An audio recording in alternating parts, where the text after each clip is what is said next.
Indian federal system, Bharat की संघीय व्यवस्था या भारत का संघीय ढांचा, इस टॉपिक को आज हम डिस्कस करेंगे। देखिए, जो फेडरल सिस्टम होता है वो वास्तव में इस बात को मेजर करता है कि शक्तियों का जो बंटवारा हुआ है वह उस देश की केंद्रीय इकाई के रूप में तथा उसके संगठक इकाइयों के रूप में, यानी कि किसी देश में और उसके राज्य स्तर में शक्तियों का बंटवारा किस प्रकार हुआ है। ठीक है, तो इस प्रकार आप देखते हैं कि फेडरल सिस्टम में दो लेवल पे शक्तियों का बंटवारा होता है और फेडरल सिस्टम इसी बात में यूनिटरी सिस्टम से अलग हो जाता है, क्योंकि यहाँ पे जो सॉवरेनिटी होती है वो कॉन्स्टिट्यूशनली फॉलो होती है, यानी कि संविधान के माध्यम से उस देश की संप्रभुता को देश और राज्य के अंतर्गत विभाजित किया गया है। ठीक है, तो संघीय ढांचे में एक देश होगा और उसके इकाइयों के रूप में राज्य होता है और संवैधानिक रूप से उनकी संप्रभुता को संविधान के माध्यम से विभाजित किया जाता है और इन दो स्तरों पर इस प्रकार विभाजित होता है कि वो एक दूसरे से स्वतंत्र रूप से भी कुछ क्षेत्रों में कार्य करते हैं और कुछ क्षेत्रों में मिल के भी काम करते हैं। तो ये तो उसको मेजर करने के ऊपर डिपेंड करता है कि वो किस एरिया तक अपने क्षेत्र में स्वतंत्रता पूर्वक कार्य करते हैं। लेकिन कहीं ना कहीं शक्तियों का बंटवारा इस रूप में होता है कि वो कुछ मामलों में स्वायत्त रूप से कार्य करते हैं। तो यही संघीय ढांचा की प्रमुख विशेषता है। देखिए, जो भारत की जो संघीय व्यवस्था है, इंडियन फेडरल सिस्टम, देखिए दो प्रकार के फेडरेशंस पाए जाते हैं। एक होता है होल्डिंग टुगेदर फेडरेशन, पहला है। देखिए, होल्डिंग टुगेदर फेडरेशन क्या है? इस तरह के फेडरेशन के अंतर्गत, संघीय ढांचे के अंतर्गत शक्तियों को विभिन्न राज्यों के अंतर्गत संवैधानिक रूप से विभाजित किया जाता है कि जो उसकी विविधता होती है वो संपूर्ण रूप से उसकी केंद्रीकृत इकाई, यानी कि उस देश के भीतर, उसकी राज्यों के भीतर विभाजित होती है। ठीक, और जो मुख्य शक्ति होती है वास्तव में वो सेंट्रल अथॉरिटी के अंतर्गत आती है। ठीक है, केंद्रीय अधिकरण के अंतर्गत जो मुख्य शक्ति होगी वो पाई जाती है, लेकिन जो उस देश की जो विभिन्न राज्य हैं उनके भीतर शक्तियों का बंटवारा किया जाता है। तो शक्तियों को इस प्रकार से विभाजित किया जाता है कि कुछ मामलों को, कुछ कार्यों को केंद्रीय स्तर पर वह देश डील करता है और कुछ मामलों को किस प्रकार से वो राज्य निर्देशित करता है। तो वो हो क्या गया? होल्डिंग टुगेदर फेडरेशन, इन एक दूसरे के साथ मिलकर के उन्होंने फेडरेशन में शक्तियों को विभाजित कर लिया है। अब शक्तियों का बंटवारा हर राज्य में लगभग समान रूप से होता है, लेकिन कहीं कहीं विशेष रूप से भी होता है। जो स्पेशल स्टेट्स के जो दर्जे होते हैं राज्यों के, उसके अंतर्गत कुछ राज्यों में हमें विभाजन उनकी विशेष स्थिति को देखते हुए भी करना पड़ता है। तो जो भारत है, स्पेन है, बेल्जियम है, ये होल्डिंग टुगेदर फेडरेशन के अंतर्गत आते हैं, यानी कि इन्होंने पहले से ही क्या कर लिया है, संवैधानिक रूप से एक स्ट्रक्चर बना लिया है कि केंद्र और उसके अंतर्गत आने वाले राज्यों के भीतर शक्तियों को पृथक रूप से बांट दिया है। ठीक है, अब हम अगर फाइनेंस में अध्ययन कर रहे हैं तो स्पेशली हम इसको वित्तीय शक्तियों के रूप में देखेंगे। दूसरा क्या होता है? Coming together federation. देखिए, इसमें क्या होता है कि स्टेट्स पहले से ही इंडिपेंडेंट जो हैं, स्वतंत्र रूप से पाए जाते हैं और वो आ करके मिल करके बाद में मिल करके एक यूनिट के रूप में काम करते हैं। यानी कि जैसे आप जानते हैं अमेरिका का जो सिस्टम है, यूएस में विभिन्न प्रांत हैं, तो ऐसा नहीं है कि वहाँ पे शक्तियों को शुरू में ही बांट दिया गया कि ये केंद्र के अंतर्गत है। वो वास्तव में बाद में अपने एप्लीकेशंस के दौरान एक यूनिट के रूप में आते हैं और बाद में एक दूसरे के साथ मिल करके एक फेडरेशन के रूप में कार्य करते हैं। तो जो हमारा देश है वो किसके अंतर्गत आता है? Holding together federation. यानी कि हमने संवैधानिक रूप से संविधान में ये व्यवस्था है कि कर दी गई है कि कैसे केंद्र और राज्य के भीतर शक्तियों का बंटवारा किया गया है। और जो कमिंग टुगेदर फेडरेशंस हैं वो बाद में आते हैं एक यूनिट के रूप में किसी स्पेशल किसी मसले को लेकर के। तो यहाँ पे एक अंतर मुख्य क्या हो गया कि ये कमिंग टुगेदर फेडरेशन में कॉन्स्टिट्यूशनल कोई प्रोविजन नहीं है। उसके एग्जांपल देखिए, यूएस है, ऑस्ट्रेलिया है, स्विट्जरलैंड है, ये प्रमुख देश हैं जिसमें कमिंग टुगेदर फेडरेशन है। ये भी संघीय व्यवस्था यहाँ पे भी पाई जाती है, लेकिन वो कमिंग टुगेदर फेडरेशन है और हमारा होल्डिंग। देखिए, इंडियन फेडरल सिस्टम की वास्तव में जो मुख्य विशेषताएं वो क्या हैं? तो पहला विशेषता क्या है कि गवर्नमेंट्स एटलीस्ट 2 लेवल, कम से कम 2 स्तर पे सरकार होनी चाहिए। अगर आप वास्तव में राजनीति शास्त्र में अगर आपने अध्ययन का किया होगा जनरल नॉलेज के रूप में, कॉन्स्टिट्यूशन को पढ़ा होगा ध्यानपूर्वक, तो आप देखते हैं उसमें क्या कहा जाता है? India is the union of states. यह लैंग्वेज, यह जो शब्दों का इस्तेमाल किया गया यहाँ पे, जो वाक्य है, ये अपने आप में यह वाक्य बताता है कि हमारा देश एक फेडरल स्ट्रक्चर के रूप में कार्य करता है। ठीक। और 2 लेवल्स का हमारे वहाँ भी जानते हैं कि हमारे वहाँ कम से कम 2 सरकारें हैं। केंद्र की सरकार है जो लोकसभा और राज्यसभा के माध्यम से चलती है, और एक राज्य स्तर की सरकारें हैं जो विधानसभा के माध्यम से अधिकांश राज्यों में और कुछ राज्यों में विधान परिषद के रूप में भी कार्य करते हैं। ठीक है। तो कम से कम क्या होना चाहिए? 2 लेवल पाया जाना चाहिए।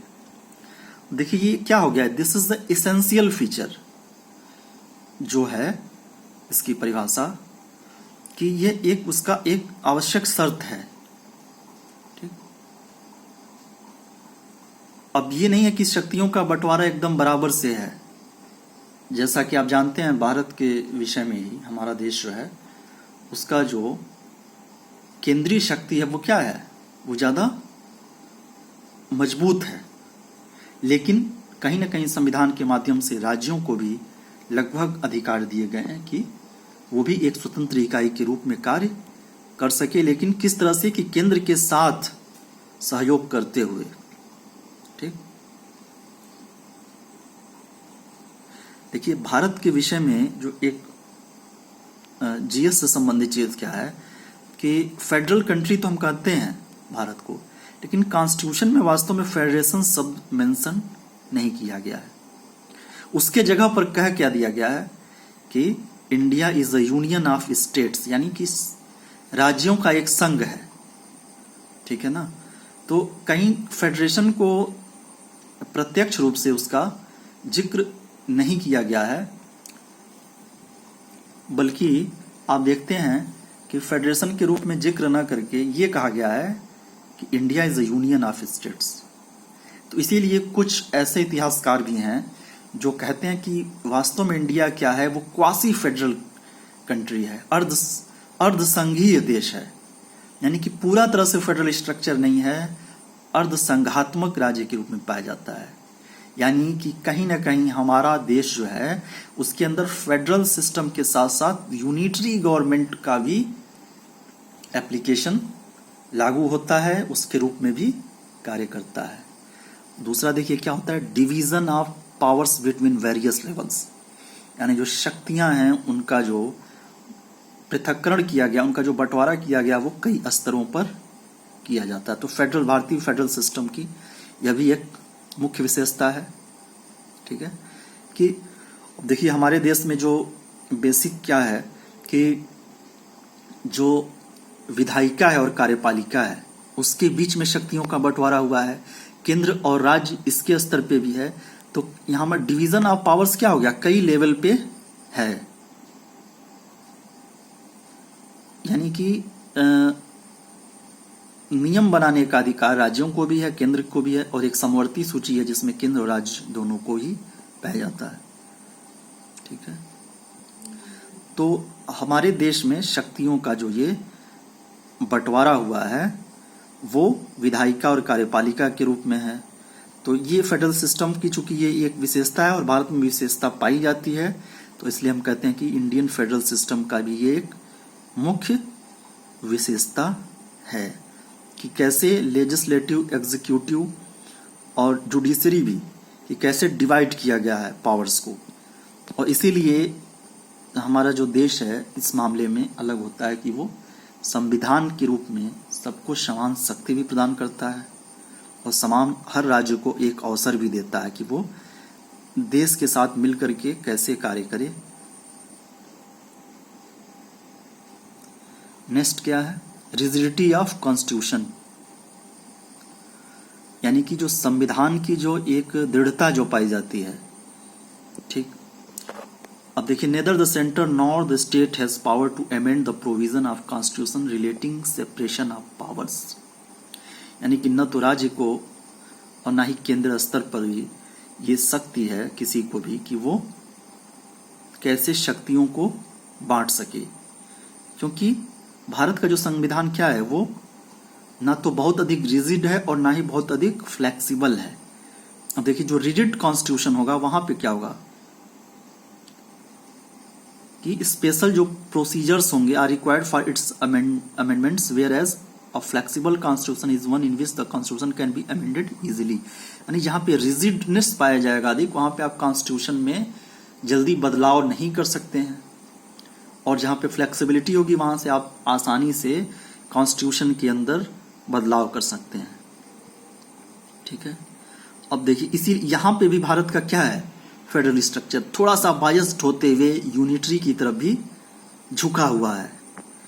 इसीलिए मैंने अभी पहले भी जिक्र किया कि इसीलिए अर्धसंघात्मक, कई सारे विद्वानों ने अर्धसंघात्मक व्यवस्था के रूप में भी भारत के संदर्भ में दर्शाया है, क्योंकि हमारे वहां इतनी आसानी से भी हम नहीं अमेंडमेंट तो कर सकते हैं कॉन्स्टिट्यूशन का, लेकिन वो इतना इजीली नहीं होता है और इतना अधिक रिजिड भी नहीं है कि नहीं आप कर ही नहीं सकते हैं। हमारे वहाँ अलग प्रावधान है, संविधान के अंतर्गत आप उसका अध्ययन कर सकते हैं कि कैसे कुछ इश्यूज पे जो है कि पहले केंद्र नियम बनाते हैं, बदलाव करते हैं, और फिर राज्यों को भी बदलाव करना पड़ता है। अगर दोनों जगह पे पाए जाते हैं और केंद्र में भी लोकसभा और राज्यसभा से पारित होता है और कुछ उस नियमों में कुछ विधानसभाओं से भी पारित होता है, तब जाकर के वो दोनों लेवल पे बनता है। और कुछ मामले में लोकसभा को डायरेक्ट ही अधिकार है केंद्रीय शक्ति को, तो हमारे वहाँ दोनों पाया जाता है। लेकिन फेडरल स्ट्रक्चर की चूंकि ये विशेषता है, तो भारतीय फेडरल सिस्टम की एक विशेषता ये पाई जाती है कि कहीं ना कहीं फ्लेक्सिबल तो हम नहीं, हम भी रिजिडिटी जरूर पाई जाती है, लेकिन इतना नहीं कि एकदम से आप कॉन्स्टिट्यूशन में चेंज ना कर सकें। तो इसीलिए हम कहते हैं कि हमारा जो है सिस्टम वो क्वासी फेडरल सिस्टम के अधिक नजदीक है। नेक्स्ट देखिए, इंडिपेंडेंस जुडिशरी, ये एक महत्वपूर्ण विशेषता है जो भारत के संदर्भ में पाया जाता है फेडरल सिस्टम में, कि भारत का संविधान हमारे नागरिकों को जो व्यवस्था देता है वो क्या है, स्वतंत्र रूप से उनको न्यायिक सहायता की व्यवस्था है कि वो न्यायालय का उपयोग स्वतंत्र रूप से कर सकते हैं। तो इसका यानी कि किसी भी विवाद में और किसी भी निर्णय के लिए कोई भी व्यक्ति भारत का जुडिशरी सिस्टम का इस्तेमाल करता है।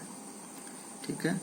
तो यह क्या हो गया, judiciary of the countries and independent body, वो देश की एक स्वतंत्र इकाई के रूप में काम करती है।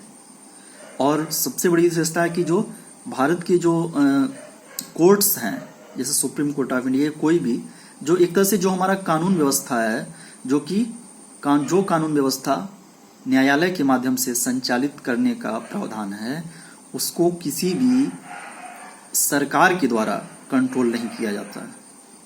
यानी कि वो स्वतंत्र इकाई के रूप में हमारी जुडिशरी कार्य करती है। न्यायपालिका हमारी स्वतंत्र रूप से कार्य करती है और किसी को भी उसमें हस्तक्षेप का अधिकार नहीं है और किसी भी पॉलिटिकल अथॉरिटी को भी उसमें इस तरह का अधिकार नहीं है। ये अलग बात है कि उसमें अमेंडमेंट कर सकते हैं कि उसके निर्णय को बदल सकने का है, संविधान ने प्रावधान दिया है, लेकिन जुडिशरी जो होती है भारत की वो कैसी है, वो एकदम इंडिपेंडेंस है और इंडिपेंडेंट रूप में काम करती है। और यही चीज होती है जो इस बात को भी निर्धारित करती है कि किसी भी सरकार के द्वारा या सरकार के किसी भी सेक्शन के द्वारा शक्तियों का मिसयूज या दुरुपयोग न किया जा सके। तो ये एक फेडरल सिस्टम की जो विशेषता होती है वो भारत में इंडिपेंडेंस जुडिशरी के रूप में पाई जाती है। तो ये मुख्य विशेषताएं हैं फेडरल सिस्टम की जो भारत के संदर्भ में है। तो आप समझ सकते हैं कि भारत किस प्रकार से एक संघात्मक राज्य है, लेकिन संघात्मक इकाई के रूप में कार्य करने के साथ अर्ध संघात्मक की बात आपने देखा कि थोड़े बहुत इसके जो फीचर्स हैं वो यूनिटरी स्ट्रक्चर से भी रिलेटेड हैं। ठीक है, थैंक यू।